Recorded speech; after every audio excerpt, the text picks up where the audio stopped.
Quando acordei do coma depois de 6 meses, meu pai estava lá, fingindo ser um homem sofredor. Mas no almoço de boas-vindas, quando ele tentou me abraçar, eu gritei a verdade na frente de toda a família. Não foi tombo nenhum, vovô. Foi ele quem me jogou contra a parede. Naquele dia, meu avô entregou à justiça que a lei levaria anos para providenciar. Olá, meus queridos. Vejam só quem está aqui para bater um papo com vocês hoje. Eu sou a vovó Célia, Célia Oliveira, e tenho 74 anos com uma vida inteira de histórias para contar. Eu moro aqui na pequena cidade de São Bento, no interior de Minas Gerais, no coração do Brasil, onde o sol brilha quente e o povo ainda sabe ser vizinho de verdade. Estou sentada aqui na minha cozinha, nesta cadeira de madeira que meu falecido marido, o Antônio, fez para mim há mais de 40 anos. Ao meu lado, vocês podem ver meu velho fogão a lenha, que eu ainda uso todo santo dia. Nada supera o sabor da comida feita à moda antiga, no fogão de lenha. Filhos, sabem o que eu estava fazendo logo antes de ligar esta câmera? Eu estava preparando a massa de pão caseiro fresquinho para meus netos, que logo, logo vão chegar da escola. É uma tradição que temos aqui nesta casa. Toda tarde, quando eles chegam, tem pãozinho quente e broa esperando por eles, com manteiga fresca e doce de leite que eu mesma faço. Comecei essa tradição quando meu primeiro netinho, o Joãozinho, tinha apenas 5 anos e chegava da escola, sempre faminto, com os olhinhos brilhando de expectativa. Vocês não imaginam a alegria que traz ver aquelas crianças correndo pelo portão, mochilas nas costas, gritando: "Bênção, vovó Célia! Bênção, vovó!" É música para estes velhos ouvidos, meus queridos. Depois do café da tarde, eles sentam bem aqui nesta mesa para fazer o dever de casa, enquanto eu começo a preparar o jantar. O cheiro de tempero verde e legumes frescos sempre enche minha cozinha no final da tarde, misturado com o doce som das risadas deles. Sabem, meus filhos, essa rotina simples, cheia de amor, nem sempre foi assim na minha vida. Houve um tempo, lá na minha infância, em que a cozinha da casa onde eu morava era um lugar de medo, não de conforto. Quando o som de passos pesados no corredor significava perigo, não proteção. Mas Deus é tão bom. Vocês não têm ideia. Ele me trouxe até aqui. Me deu a chance de construir uma família onde o amor é a regra, não a exceção. Hoje, olho para esses meus netos. São 4 no total, 2 meninas e 2 meninos. E meu coração se enche de gratidão. Eles correm, brincam, fazem bagunça, derrubam coisas, e eu estou ali rindo, ajudando a limpar, dando beijinho onde dói. Nunca, jamais, uma palavra dura ou uma mão pesada. Porque eu sei, meus queridos, eu sei muito bem como é crescer com medo dentro da própria casa. É por isso que decidi contar minha história para vocês hoje. Não é fácil revirar essas velhas memórias. Mas se a minha dor puder ajudar alguma criança passando por algo parecido, ou ajudar alguma família a entender que existem formas diferentes de criar filhos com amor, então vale a pena abrir este velho coração. Antes de começar minha história real, quero fazer um pedido especial para você que está assistindo. Se você está gostando dessa prosa com a vovó aqui, não esqueça de clicar no botão de gostei aqui embaixo e se inscrever no canal, tá bom? E ative o sininho também, para não perder nenhuma das minhas histórias. E você, meu querido que me assiste agora, me conte nos comentários. De qual cidadezinha você está assistindo? E a que horas encontrou este vídeo? De manhã com seu café, depois do almoço ou já de noitezinha? Eu sempre leio todos os comentários e fico tão feliz em saber de onde vocês são e quando tiram um tempinho do dia para ouvir as histórias dessa avó. Me contem, viu? Vamos criar uma corrente de amor. A história que vou compartilhar com vocês aconteceu há muitos anos, quando eu era apenas uma criança inocente na minha cidade natal. Uma história sobre como, às vezes, as pessoas que deveriam nos proteger são exatamente aquelas que mais nos machucam. Mas também é uma história sobre como o amor verdadeiro, quando finalmente aparece, tem o poder de curar até as feridas mais profundas da alma. Eu nasci em 1951 numa cidadezinha chamada Ribeirão, bem aqui no interior, terra de lavoura onde o sol bate forte e a vida sempre foi dura. Minha mãe se chamava Maria, uma mulher miúda no tamanho mais grande no coração, com aqueles olhos castanhos sempre cansados e mãos calejadas de tanto trabalho. Ela tinha o hábito de cantarolar baixinho enquanto fazia o serviço de casa, sempre aquelas modas de viola antigas que a mãe dela tinha ensinado. Meu pai era o Roberto, um homem alto de ombros largos que trabalhava carregando sacas de grãos e caixas no mercado municipal. Para quem olhava de fora, ele era trabalhador, sério, respeitado pelos vizinhos. Nossa casa era pequena, de alvenaria simples com telhado de zinco, apenas 3 cômodos. A sala da frente, que também servia de quarto para meus pais, o quartinho onde eu e meus 2 irmãos dormíamos. Tinha o Pedro, 3 anos mais velho que eu, e o pequeno Arthur, 2 anos mais novo. E a cozinha nos fundos com um fogão a lenha e uma mesa de madeira torta que meu pai tinha feito. O chão era de cimento queimado, sempre varrido com capricho pela minha mãe, que passava o dia todo cuidando da casa e de nós 3. Lembro bem da rotina daqueles tempos. A gente acordava cedo, antes do sol nascer, com o galo do vizinho cantando. Mamãe já estava na cozinha fazendo o café. Geralmente era angu com ovos quando tinha, ou mingau de fubá com leite quando as galinhas não botavam. O cheiro de café coado no pano enchia a casa toda. Depois do café, a gente ia a pé para a escola, uns 20 minutos de caminhada pela estrada de terra. Eu amava essa parte do dia. Meus filhos, na escola eu me sentia livre. Podia brincar com as outras crianças, rir alto, correr no pátio poeirento na hora do recreio. A professora, Dona Joana, era um doce comigo. Sempre elogiava minha letra caprichada e como eu me dedicava aos estudos. Era uma senhora mais velha, de cabelos grisalhos presos num coque, que tratava todos nós com carinho de mãe. As brincadeiras daquele tempo eram simples, mas divertidas. Brincávamos de esconde-esconde entre as casas da vizinhança, ciranda no pátio da escola. Nós, meninas, pulávamos corda feita de trapos velhos. Eu tinha uma boneca de espiga de milho que minha mãe fez para mim, com cabelo de lã amarela e vestidinho costurado com retalhos de tecido. Era meu tesouro mais precioso. Eu dormia abraçada com ela toda noite. Mas quando a tarde caía e era hora de voltar para casa, meus queridos, era aí que meu peito apertava. Porque a gente nunca sabia em que humor meu pai estaria quando chegasse do trabalho. Tinha dias que ele chegava calmo, sentava na cadeira de balanço na varanda, pedia para a mãe trazer a comida e ficava lá quieto, ouvindo o rádio velho tocar música sertaneja. Nesses dias, a casa tinha paz, mas tinham os outros dias. Ah, meus filhos, tinham os outros dias. Quando a gente ouvia os passos dele na rua e sabia que a tempestade estava vindo. Ele chegava com a cara fechada, falando alto, reclamando de tudo. Do patrão, do calor, da comida estar fria, do barulho que a gente fazia. Qualquer coisinha servia de desculpa.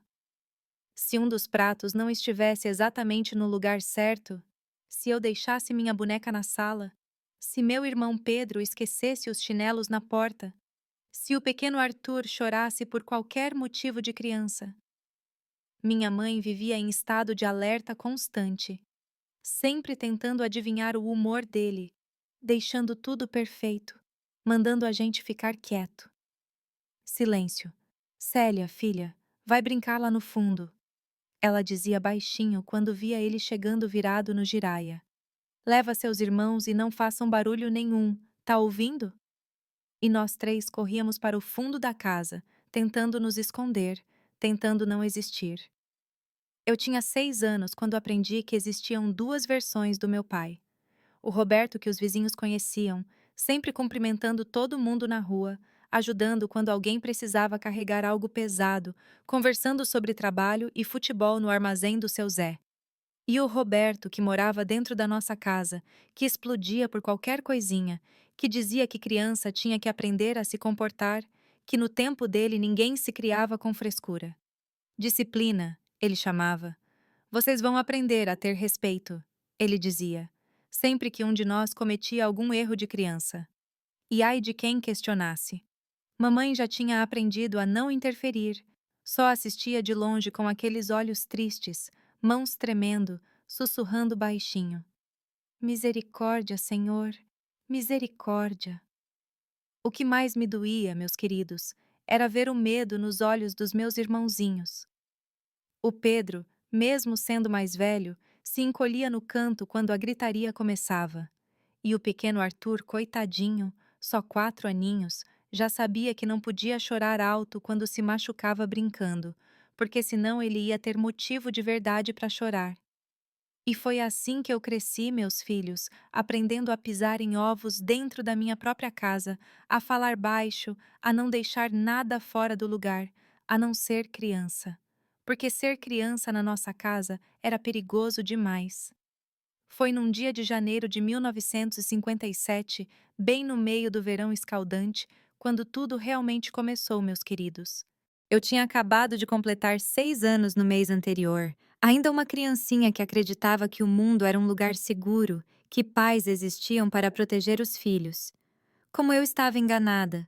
Lembro daquele dia específico. Minha mãe, Maria, tinha ido na casa da dona Lourdes, a vizinha, levar uns ovos que nossa galinha Carijó tinha botado. Era costume entre as mulheres da vizinhança essa troca. Um dia era ovo, outro dia era fubá. Um jeito de uma ajudar a outra quando as coisas apertavam. Ela me deixou olhando meus irmãos. O Pedro estava brincando no quintal com uns gravetos, fingindo que eram carrinhos, e o pequeno Arthur estava tirando um cochilo no quarto. Eu estava na cozinha tentando alcançar um copo na prateleira alta para tomar água. Era um copo de vidro comum, daqueles de requeijão que a mãe guardava. Subi numa cadeira, esticando o braço o máximo que podia, quando o copo escorregou da minha mãozinha. O som do vidro estilhaçando no chão de cimento ecoou pela casa toda como um trovão. O pequeno Arthur acordou assustado e começou a chorar. Foi nesse exato momento que ouvi os passos pesados do papai vindo da rua. Meu coração disparou, meus queridos. Meus dedinhos começaram a tremer enquanto eu tentava catar os cacos de vidro com as mãos nuas, me cortando no desespero. Sangue pingava no chão, misturado com as lágrimas que já começavam a cair. Que barulho foi esse? A voz do Roberto ecoou pela casa como o rugido de uma onça. Ele apareceu na porta da cozinha, o rosto vermelho do sol e da raiva, aqueles olhos escuros fixos em mim. Quando viu os cacos espalhados e o sangue nos meus dedos, ele não mostrou nem um pingo de preocupação, só raiva pura. Menina atrevida, eu não falei que criança não pode mexer nas coisas sem permissão? Ele se aproximou devagar. Olha a bagunça que você fez. Sua mãe vai ter que limpar tudo isso por sua causa. Tentei explicar com a voz trêmula. Papai, eu só queria água. Não alcançava o copo. Mas ele não queria ouvir explicação. Nunca queria. Água? Ele riu. Mas era uma risada sem alegria, cheia de maldade. Desde quando criança dá ordem nesta casa? Devia ter esperado sua mãe voltar. Mas não, a mocinha quis dar uma de gente grande, né? Foi aí que aconteceu, meus filhos. Pela primeira vez na vida, senti a mão pesada do meu pai no meu rosto. Um tapa tão forte que me jogou no chão, bem no meio daqueles cacos de vidro. A dor física foi terrível, mas a dor no meu coração foi pior ainda. Porque até aquele momento, por mais bravo que ficasse, ele nunca tinha levantado a mão para nenhum de nós três. Aprendeu agora? Ele perguntou-me olhando de cima, enquanto eu tentava levantar com os joelhos ralados no vidro. Ou quer que eu te ensine direito o que acontece com criança desobediente? Nessa hora, a mamãe chegou correndo. Ela tinha ouvido o choro do Arthur de longe. Quando me viu no chão sangrando e viu a expressão do Roberto, entendeu tudo na hora. Meu Deus, Roberto, o que aconteceu? A menina tá toda cortada. Ela correu para me pegar, limpando o sangue com a barra do próprio vestido. Sua filha quebrou o copo de propósito só para me pirraçar. Ele mentiu descaradamente. Subiu na cadeira sabendo que não podia. Fez uma bagunça danada. Teve que aprender que na minha casa tem regra. Mamãe olhou nos meus olhos e eu vi que ela sabia que eu não tinha quebrado por querer. Mas também vi o medo no olhar dela. Medo do próprio marido. Ela só sussurrou: "A Célia não faz maldade, Roberto. Ela é uma boa menina." "Boa menina?" Ele gritou ainda mais alto. "Criança boa não quebra as coisas em casa. Criança boa obedece. E se você não sabe criar essa menina direito, eu crio do meu jeito." E foi assim, meus queridos, que meu pesadelo começou. Daquele dia em diante, qualquer coisinha que eu fazia virava motivo para disciplina. Se eu ria alto demais brincando com meus irmãos, levava bronca por fazer algazarra. Se chorava quando me machucava, levava bronca por fazer fita. Se deixava qualquer objeto fora do lugar que ele achava certo, vinha a lição. E a cada lição, a violência piorava. Começou com tapas, depois vieram os empurrões, depois a cinta. Ele sempre dizia a mesma coisa: "É para o seu bem, menina. No dia que você aprender a se comportar, não vai precisar mais disso." Como se a culpa fosse minha. Como se uma criança de 6 anos pudesse controlar todas as suas ações para não provocar um adulto descontrolado. Mamãe tentava me proteger quando podia, sempre sussurrando para eu ter cuidado, para não dar motivo. "Célia, filha, não mexe em nada quando seu pai estiver em casa. Fica quieta. Brinca só no quarto." Mas como uma criança pode viver sem ser criança? Meus irmãozinhos começaram a mudar também. O Pedro, que costumava ser esperto e brincalhão, ficou quieto e sempre alerta. O pequeno Arthur aprendeu a chorar baixinho, tapando a boca com as mãozinhas. Nossa casa virou uma prisão onde nós três éramos prisioneiros do humor imprevisível do nosso próprio pai. Na escola eu comecei a mudar também. A professora Dona Joana percebeu que eu estava mais quieta, mais retraída. "Célia, querida, você parece tão triste ultimamente. Aconteceu alguma coisa?" Ela perguntava com carinho. Mas como eu podia contar? Papai sempre terminava as lições dele com a mesma ameaça: "Se você abrir o bico para alguém sobre o que acontece dentro desta casa, da próxima vez vai ser pior, muito pior." E eu acreditava nele. Eu era uma criança de 6 anos que acreditava que se contasse, algo terrível aconteceria. Então eu mentia. "Não, dona Joana, tá tudo bem. Só estou cansada." E ela ficava preocupada, mas não insistia. Em casa, aprendi a ser invisível. Mas não importava o quanto eu tentasse ser perfeita. Sempre tinha algo, sempre uma desculpa.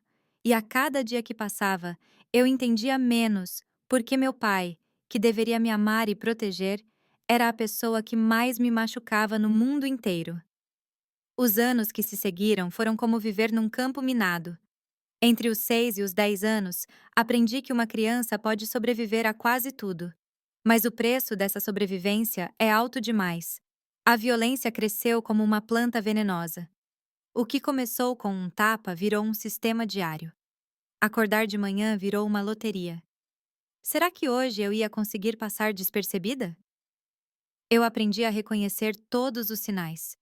O jeito que ele batia a porta quando chegava do trabalho.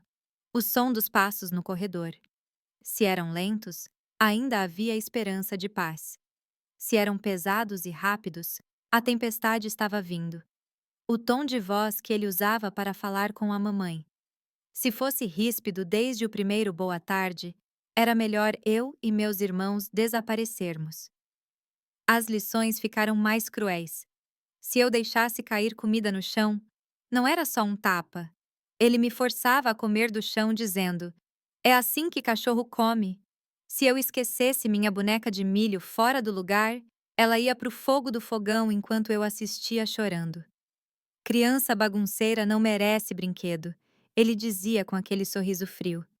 Minha mãe, Maria, estava definhando junto comigo. Ela tentava interceder às vezes, mas isso só piorava as coisas. "Maria, você tá criando essa menina mimada. Se não sabe disciplinar, deixa comigo." Eu sei como. E aí a fúria dele se voltava contra ela também. Quantas vezes vi mamãe com o olho roxo dizendo para as vizinhas que tinha batido numa porta? Quantas vezes a encontrei chorando baixinho na cozinha, mãos tremendo enquanto fazia o almoço. O pior era a humilhação constante. Ele não se satisfazia só em bater. Ele tinha que destruir por dentro também. Olha para essa menina feia, estúpida. Quem vai querer uma coisa dessas quando crescer? A filha da Dona Lourdes tem a mesma idade e já sabe fazer tudo direito. Você é um peso morto nesta família. Aquelas palavras doíam mais que as surras, meus queridos, porque machucado no corpo sara, mas palavras ficam gravadas na alma de uma criança para sempre. Eu comecei a acreditar que eu era mesmo feia, burra, um peso. Comecei a achar que merecia tudo aquilo. Na escola, virei uma sombra. Inventava 1000 desculpas para os roxos que apareciam. Caí da cama, bati na porta, tropecei numa pedra. A dona Joana me olhava com aqueles olhos preocupados, mas naqueles tempos, meus filhos, as pessoas não se metiam em briga de marido e mulher, nem em como cada um criava seus filhos. Criança apanhar dos pais era considerado normal, até necessário. Meus irmãos estavam mudando também. O Pedro assumiu o papel de nos proteger como podia. Quando ouvia a voz do papai ficando brava, corria para o quarto e fazia sinal para mim e para o Arthur escondermos debaixo da cama. A gente ficava lá agarrado um no outro, ouvindo os gritos, rezando baixinho para a tempestade passar. O coitadinho do Arthur, só 4 anos, começou a fazer xixi na cama toda noite, e isso virou outro motivo para a correção.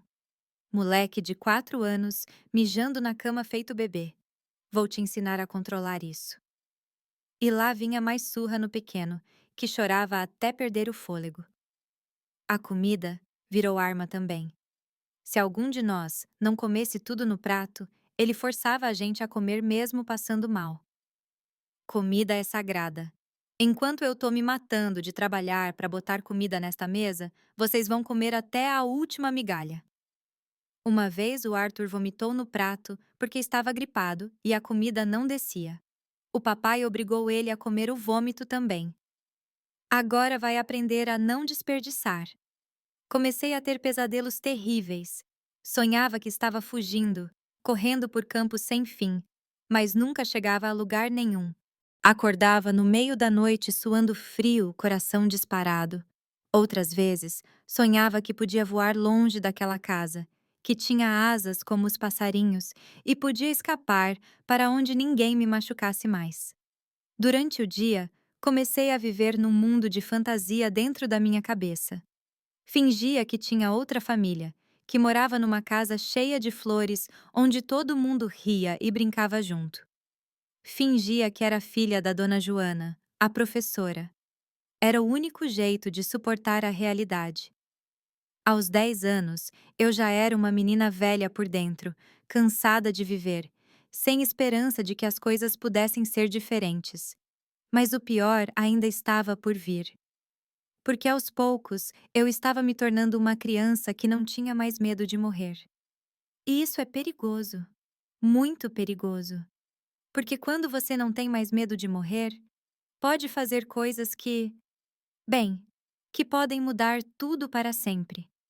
Foi numa tarde de março de 1961, meus queridos, uma daquelas tardes sufocantes no interior, quando o sol parece que vai derreter a terra e o ar fica pesado como chumbo.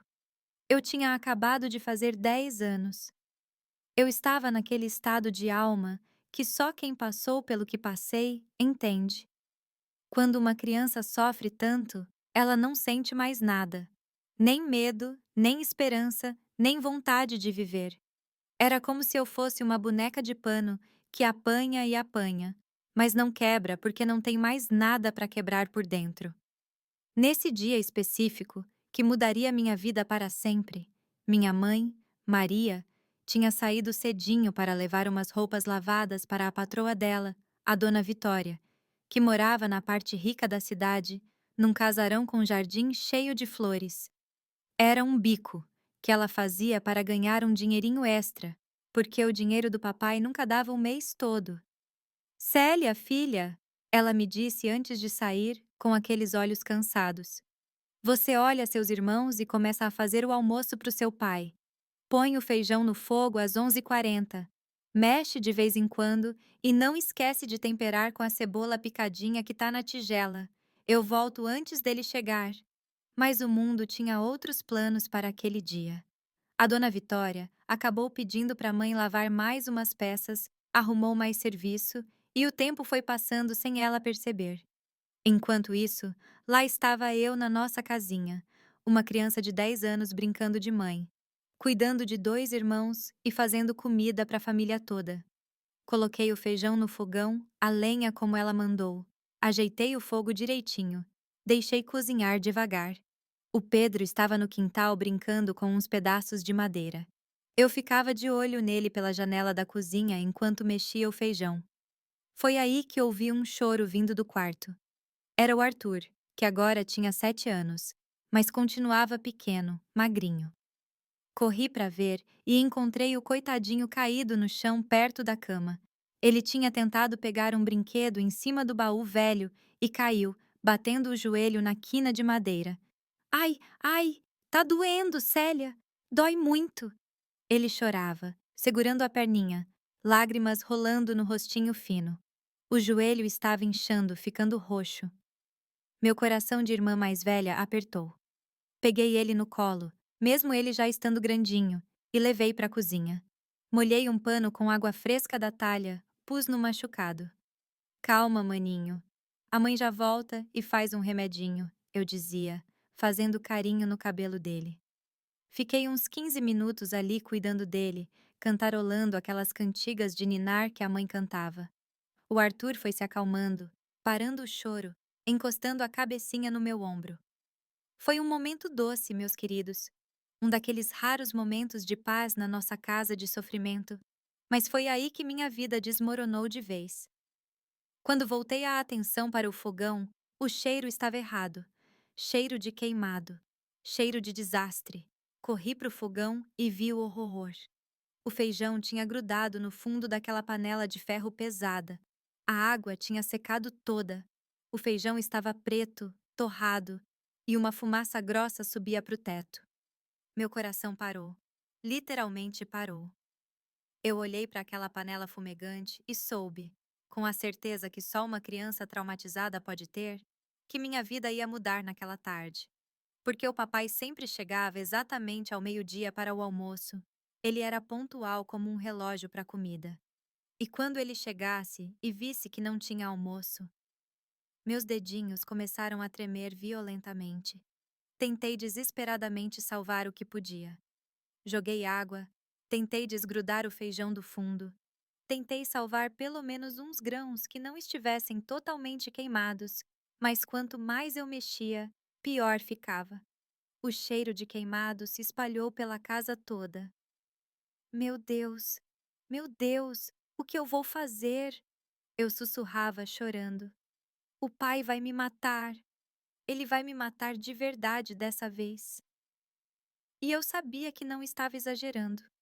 Nos últimos meses, a violência dele tinha aumentado tanto que eu vivia machucada. Foi aí que ouvi aqueles passos pesados que eu conhecia de cor, vindo pela estrada de terra, levantando poeira, se aproximando da nossa casa. Era meio-dia e o papai estava voltando do mercado, com fome, esperando encontrar a comida na mesa. Minha alma saiu do corpo de susto. Corri para o quarto feito uma louca, peguei o Pedro e o Arthur e sussurrei desesperada. Escondam debaixo da cama agora e não saiam. Não importa o que vocês ouçam. Não importa o que aconteça comigo. Fiquem quietos. Quietos feito ratinhos. Os dois me olharam com aqueles olhos arregalados de puro terror. Eles já sabiam. Coitadinhos, já tinham aprendido que quando eu falava naquele tom de pânico total, era porque a tempestade estava chegando. Vi eles se arrastarem para debaixo da cama velha, agarrados um no outro, tremendo de medo. Não deu tempo de mais nada. O som dos passos estava cada vez mais perto. Corri de volta para a cozinha e fiquei lá no meio da fumaça, esperando o inevitável. Nesse momento, meus queridos, algo estranho aconteceu comigo. Em vez de sentir o medo de sempre, senti uma espécie de paz fria, como se minha alma já estivesse se preparando para ir embora deste mundo. Aos 10 anos, eu não tinha mais medo de morrer. Cadê meu almoço? O grito dele ecoou pela casa como um trovão na seca. Não teve oi, não teve como vocês estão. Nenhum pingo de preocupação sobre onde a esposa estava. Só raiva pura. Quando ele entrou na cozinha e viu a cena, a panela queimada, a fumaça, o cheiro horrível empesteando tudo, o rosto dele se transformou numa máscara de ódio que gelou meu sangue. Os olhos ficaram vermelhos como brasa. Sua idiota, sua inútil, sua prestável. Ele gritava tão alto que as paredes pareciam tremer. Não sabe nem olhar uma panela? Cadê sua mãe? Por que ela deixou uma criança estúpida feito você cuidando da minha comida?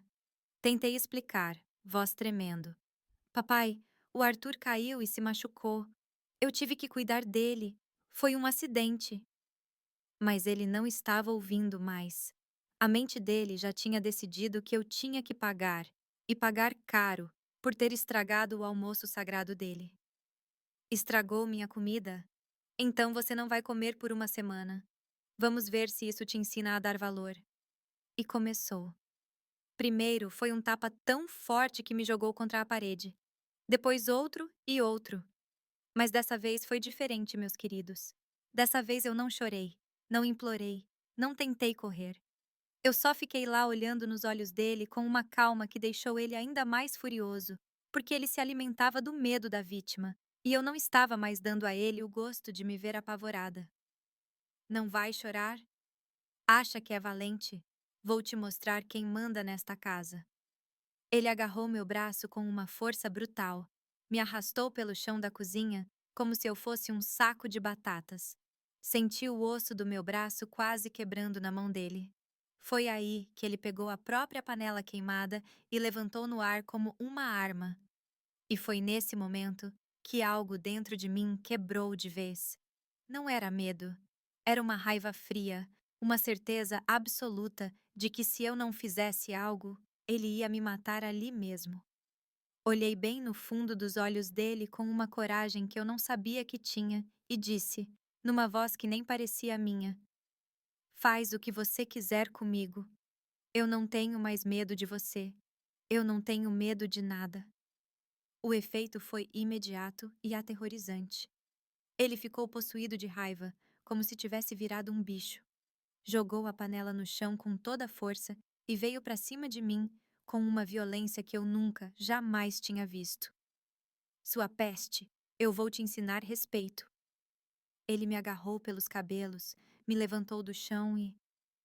Eu nunca vou esquecer o som que fez quando minha cabeça bateu na quina da parede de tijolo. Foi como se um sino gigante tivesse tocado dentro do meu crânio.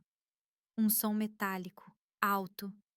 O último som que ouvi foram os gritos desesperados dos meus irmãozinhos que tinham saído debaixo da cama e viram tudo. Célia! Célia! Eles gritavam, mas as vozes pareciam vir de muito, muito longe. Depois disso, meus queridos, só houve escuridão. Um breu profundo, onde não havia dor, nem medo, só um silêncio infinito. Por 6 longos meses, minha alma flutuou nessa escuridão, enquanto meu corpinho de criança lutava entre a vida e a morte numa cama de hospital em Belo Horizonte. E enquanto eu lutava para sobreviver, inconsciente, meu pai interpretava o papel da vida dele lá fora. O pai sofredor, desesperado, cuja filhinha querida tinha sofrido um terrível acidente doméstico. Quando abri os olhos pela primeira vez depois de 6 meses, foi como nascer de novo. Mas não foi um nascimento bonito. Foi como voltar de um lugar muito distante e muito frio. A primeira coisa que vi foi o teto branco do hospital com aquelas manchas de infiltração. A segunda coisa que senti foi a dor de cabeça mais terrível que alguém pode imaginar. Ela acordou! Ela acordou! Doutor, vem rápido! Era a voz da mamãe, Maria, que estava ali do meu lado segurando minha mão. Quando consegui virar a cabeça devagar, vi que ela estava irreconhecível. Tinha emagrecido uns 20 quilos. O cabelo estava completamente branco. Parecia uma senhora de 80 anos. Minha filhinha. Ela sussurrou, beijando minha testa, lágrimas pingando no meu rosto. Você voltou para a mãe. Você voltou. O médico chegou correndo. É um milagre, ele disse para a mamãe. Com o traumatismo craniano que ela teve, sinceramente a gente não esperava. Mas ela vai precisar de muito repouso. Nos dias seguintes, ainda meio tonta, fui lembrando o que tinha acontecido.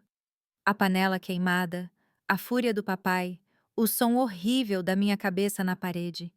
E junto com as memórias veio algo que eu nunca tinha sentido antes, uma coragem fria e calculada.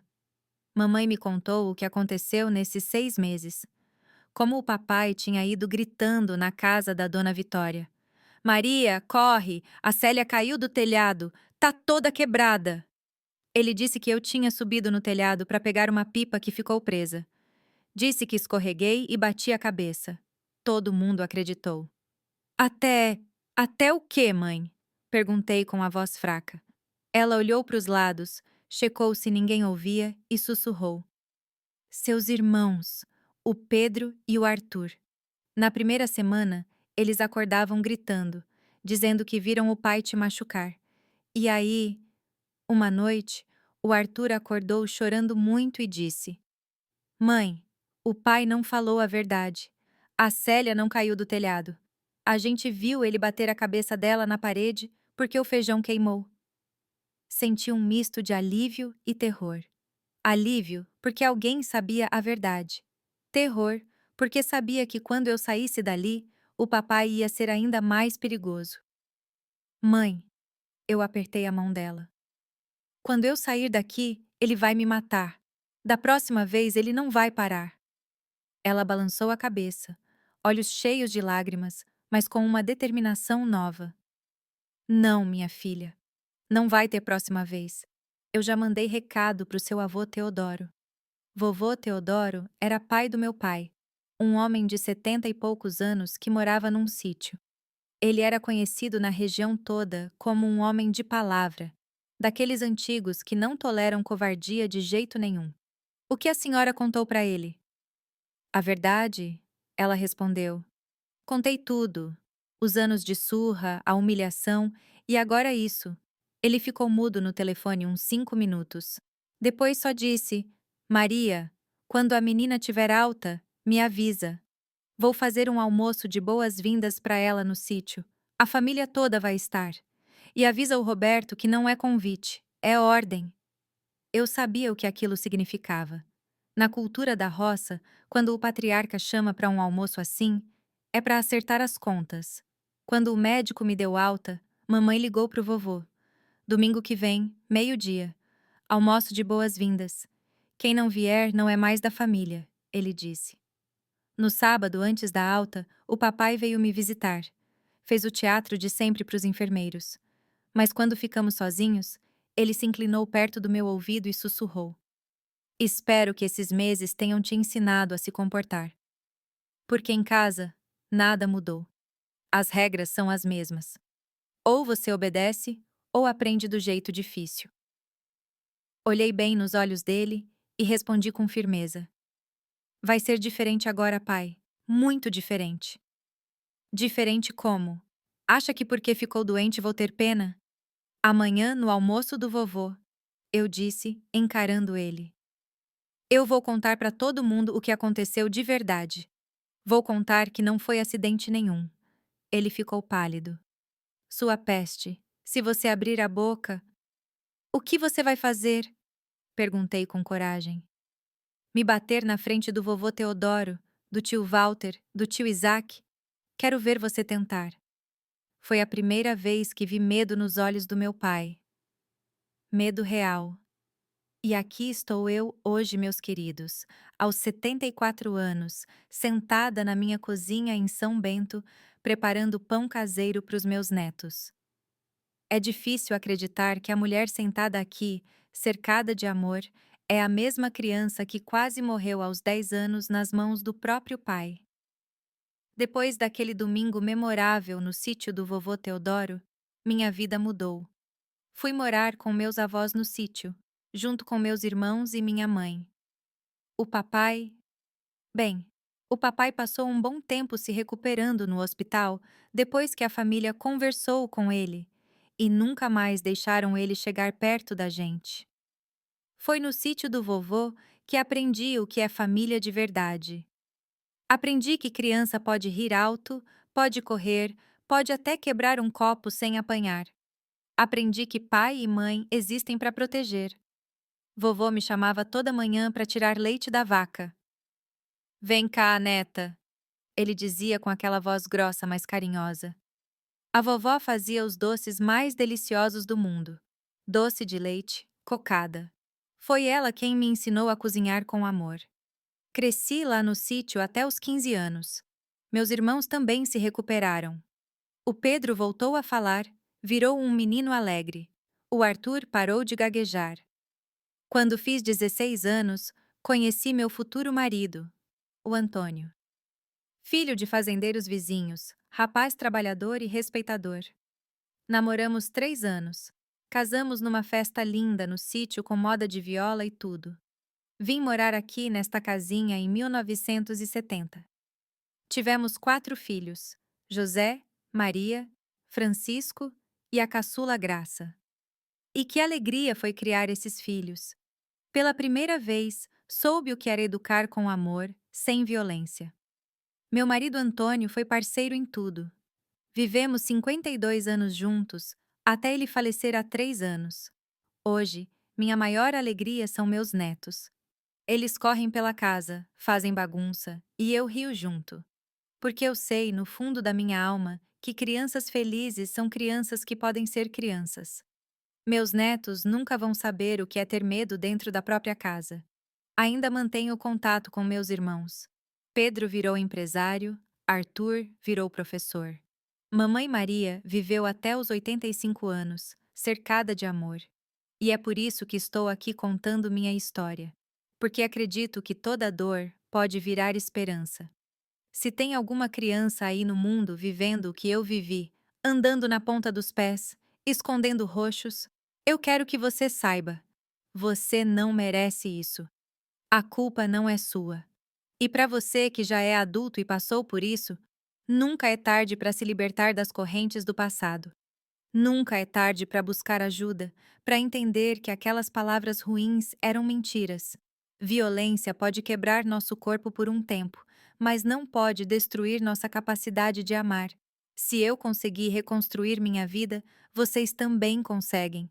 Meus queridos, meus netos do coração que chegaram até o fim dessa história dolorosa, agora preciso de vocês. Se essa história tocou seu coração, se inscreva no canal. E para eu saber que vocês ouviram tudo, escrevam nos comentários apenas uma palavra: coragem. Só isso. Só essa palavra. Porque foi a coragem que me salvou aos 10 anos. Deus abençoe cada um de vocês, meus queridos. Até nossa próxima prosa.